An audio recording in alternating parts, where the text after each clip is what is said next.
see on the field more red zone work. There'll be a competition that goes on during that period. You'll see, we do like a point system. For instance, a field goal is 3 for the offense, 4 for the defense, and different ways to score it. But we'll make a big emphasis on that today. We'll also do some 2-minute. I also wanted to stay consistent with the updates when I have them. Tim McKay, offensive lineman, will begin his return to play ramp up, coming back from his pec injury. So we're excited to see Tim get on the field today. All that said, get rocking with you guys. Dan, good morning. Good morning. What have you learned so far about Laramie Tunsil that you may not have known about him before he got in the building and before he started practicing? You see the consistency as a competitor going against him. You would see that. I found this is a smart player who's a quick learner, knowing it's a new system, and it doesn't feel like a new system when I'm watching him. And for everybody last year putting it together, setbacks, and so for him, you can see, the studying element of going into it and being prepared. I like seeing that. I knew what the competitor and their performance would look like, but seeing that level of consistency, discipline, man, it shows up like with the good players, doesn't it? Like the things that they're doing right over and over, like when you watch it, like, now I know why. There's the talent, but he also has the skill, the discipline, all those things that go with it, and I'm seeing that on a regular. How good is he going to be for a guy like Connerly? Yeah, it's big, and they spend a good bit of time together, and so those have to happen organically, and it's nice to see that they're already happening. Laramie's walked that walk earlier, and I would say to a certain degree last season, Marcus was really instrumental for us, Mariota, with Jaden. He's one of the very best teammates I've ever been around. That type of connection of player to player is really, really strong. And so to see that starting to begin with Laramie and Josh and having that much trust in somebody, that Josh does, of watching him and learning, you can imagine like what an invaluable experience that is for Josh. There's coaching side, but then there's another side. Not one stance is the same. Not one set is exactly the same. So I think it's a really cool thing. It does have to happen, on its own with, spaces to do it. And, man, we're really fortunate that way. But it makes me think of Marcus and Jaden and the importance of that. Those talks, just the two of them, going through a technique or a situation, and it's a big deal.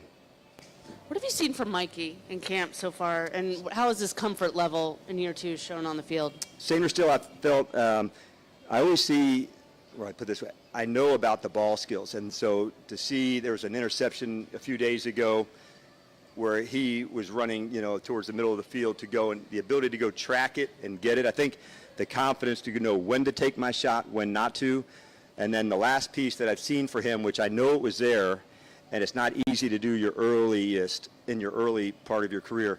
The leader is developing and emerging, and that to me that's the next step for him. The other players believe in him, Nikki, and know that he puts in the work. So to see him take on some leading in his own way, that's a big deal. To see a leader, how does Bobby do it? That's different than the next person that does it, and he's finding his own way to do that, and I think that's really impactful. Coming off the injury last year, does he look more confident? Does he have his first step back? I mean, are you at the point in camp where you can tell if he's close to where he was a couple years ago? What I can say, like coming in, his mindset's great, honestly. Coming in, just fresh eyes, a fresh start, everybody kind of doing it together. So I've noticed that, sensed that. His communication is even more with the other teammates as they're building it together. We're going to be smart as we're going. We're almost here to August, so they're for him, there's more ramp up that will go through it. We're just not going to miss one step, Nikki. So as we're going, a little bit more, then some more, then some more. So we're still into that phase, but we really are going to aim to nail it. And so to say, I've seen good plays from him, yes. Most importantly, I want to see the good, healthy plays because I know that's when we'll be at our best. Dan, you'd like to have Terry out there in the field, but what are some of the maybe things you can learn, some of the benefits until you get him out here that you can learn about the offense and how it can help Jaden maybe having to look for different guys? There's always, like that silver lining that you're talking about, that whose opportunity, whose moment, how do we do things differently? And it really comes down to like opportunities, really, John. In this time of year, we don't move guys around too many spots. You'll see, a player may go from outside to play in the slot. Both the outside positions are similar in the offense. The slot ones move quite a bit more. The tight ends has different locations. So finding different spots, different locations of different people, that part's good, man. I wanted to see as much of that as we can. I really like the crew that we have. So there'll be a time when that's not the case where, everybody's getting different reps. But for right now, it's a big opportunity for some guys, and they really want to go nail it. To challenge Jaden in this situation or help him? Yeah, that'd be a better one for him. I don't know if he's more challenged or less onto that. Right now, like another red zone day, so I think focus on more of the routes and the people and where we're going. There's certain nuances with certain people, and fortunately he's got a lot of banked reps. On this route, this is the exact depth, and Terry would know, okay, I'm at 13, I'm at 12. That doesn't mean that, Debo might be at a different, small location, but nothing at this point. It's really the system and the execution and where we're at. Regarding Jaden, sometimes we'll see after like a bad rep or during a team portion doesn't go the offense's way, he'll like go up to someone and I would assume correct it, talk about it right away, even with someone with a lot more NFL time like a Debo or something. He'll go up. Is that something he's always done? Is he doing it more this year? And I'm assuming that's got to be pretty encouraging as a coach to see. It's more at this time of year. I certainly felt that, as the season progressed. Sometimes you go to tell somebody, man, do that exactly the same space. I didn't throw it to the right spot. So I don't want you to think every time he's going to somebody it's correcting. Sometimes it's reinforcing.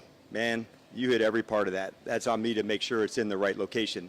Other times you're exactly right. Hey, I want that, bend it more flat down the line, or I'm going to throw it away from another player's leverage there. So when we see the coverage to go, there was a great interaction between him and Sinnott the other day. There was a certain blitz that Ben had to look quickly to go to it. Jaden put it right on him. So I saw them talking afterwards that connection happened so quickly. Maybe last year that wouldn't have been, but like this specific play, they went, they talked about it, that's it. And so that made me happy too.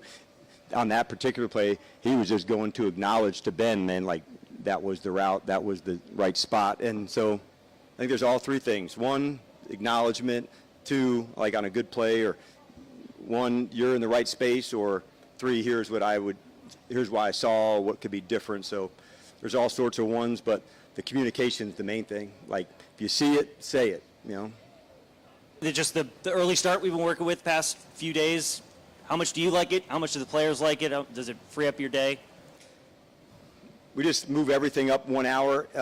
We just want to do right by the guys. And if we can get like really, high standards of practice better at this point, it's the right thing, man. If we can, any way we can do to, take after the players better. So there's a certain amount of hours you're allowed in the day. So you just basically move everything up by 1 hour. So it takes some sacrifice, especially from like the medical side and the training side, for the players to really ramp up and be ready. It's a good hour to just whatever manual work they need, the getting themselves primed, the on-field preparation. So like the athletic preparation, it takes some time to throw a great practice. So everybody else being in early to help them do that. They get out earlier at night. So it's worth it. We've had a good hot block, and I love the work that the guys are putting in, man. They are absolutely, pushing one another and giving it up for one another. And as a coach, that's what I told them, and I couldn't be more pleased about that. When you give up that kind of effort for one another, that's the big deal. The scheme, that will come. But if you don't have a play style of hard-ass effort and finishing, all the plays in the world ain't going to matter. Red zone work, what are you seeing from that area, and what are you hoping to see? Yeah, it's such an important area for us. So when you go through it, Donnie, you want to look at maybe some more man-to-man today, all right, for the offense and for the defense. On another red zone day, let's emphasize zone a little bit more, on the defense, so the routes could be differently. The run game changes some, the field position, there's no more over-the-top throws, so you're attacking so many things laterally. So when we talk about red zone, where it's in the high area where you can throw over people, that's good. Now you get, we have a competition today of 1st and goal at the 9, just play it out and see. But now you're not throwing over people. How are you trying to expand? How do you get into the run game into that spot? So it changes the game because the math of the defense changes. You're not worried about downfield throws, so where's the pylons? When the quarterback gets outside the pocket of trying to push the receiver out of bounds to make him ineligible, the smallest of rules to go. But if you're really going to be good, it's scoring, right, on both sides. And so we really made that an emphasis coming into this camp, and you'll see that a bunch today. And your second-year players, you talk a lot about. Who have you seen step up the most right now? I don't know if I'd say the most, but Coleman is one that I've been really impressed about what I've seen so far. But a number of them have really, taken good steps. In some instances, their bodies have changed, like Baptiste, he's longer, stronger. That was part of his development. I liked what I saw, from McGee as a blitzer. When you can really go onto that, it changes the math of can a running back really block him? And that's Frankie started as a blitzer, and now he can be a rusher. And so what's the difference, Dan? A rusher, you shouldn't put a back on. The offensive lineman has to go to this player. So seeing guys develop, making their moves, it's all part of it. And a number of them are making really good strides. Hey, good morning, Coach. Good morning.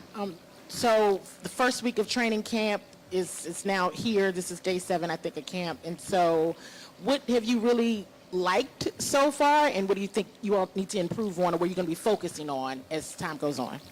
I really enjoyed the last block. I thought it was super competitive about how we're going back, matchups, going for it. Offense wins this period, defense wins this period. Kickoff return work against each other. As the same day we're working kickoff return, we're evaluating guys on kickoff coverage. So this intensity level of work, that's what I've been impressed by. And so I thought that was a very, very effective 3-day block.